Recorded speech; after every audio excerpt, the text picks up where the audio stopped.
હતો। હું બિરસા મુંડા। આજે હું મારા જીવનની આત્મકથા કહેવા માટે આવ્યો છું। મારો જન્મ 15મી નવેમ્બર 1875 ના ઝારખંડના ખૂંટી જિલ્લાના ઉદીહાતુ ગામે થયો હતો। મારા પિતાનું નામ સુગના મુંડા અને મારી માતાનું નામ કરમી હતું। મારા બધા ભાઈ બહેનોને લગ્ન થઈ ગયા હતા, પણ મારે નહોતા થયા।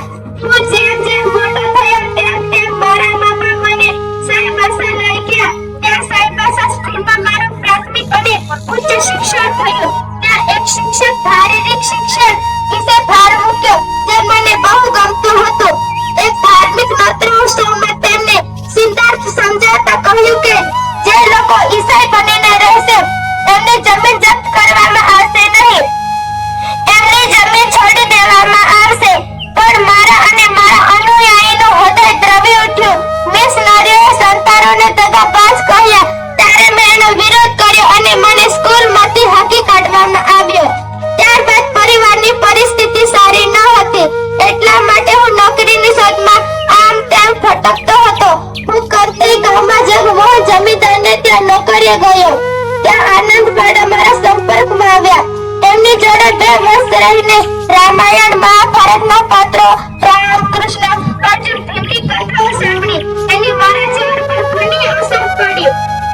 એમને મારી પર વિશ્વાસ મૂક્યો। મારી કર્તવ્ય નિષ્ઠા ઈમાનદારી જોઈને ઔષધિઓ મંત્રો રોગોના ઉપચાર શીખવાડ્યા। ત્યારબાદ અંગ્રેજોની શોષણ નીતિ, જમીનદારોની શોષણ નીતિ એનો મેં વિરોધ ઉઠાવ્યો। 1997માં અલ્કુલરના દિવસે બધા અનુયાયીને ભેગા કર્યા। અલ્કુલન અંગ્રેજ સરકાર ફૂલાઈ ગઈ। 1995માં મને અને મારા અનુયાયીને પકડી લેવામાં આવ્યા।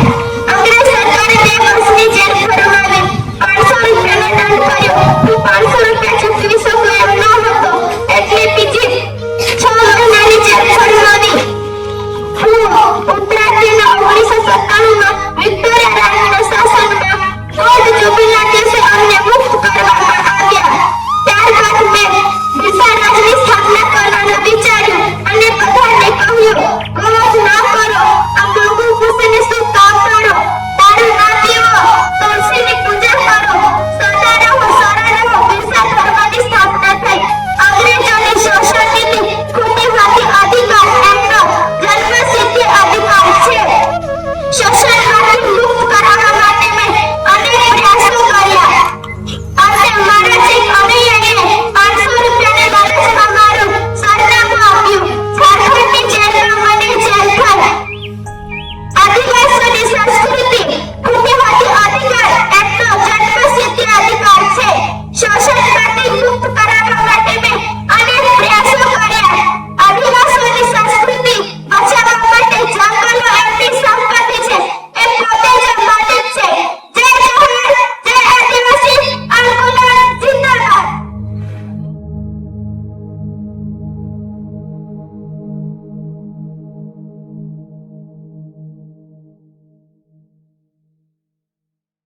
देसी गाड़ी लियाला देसी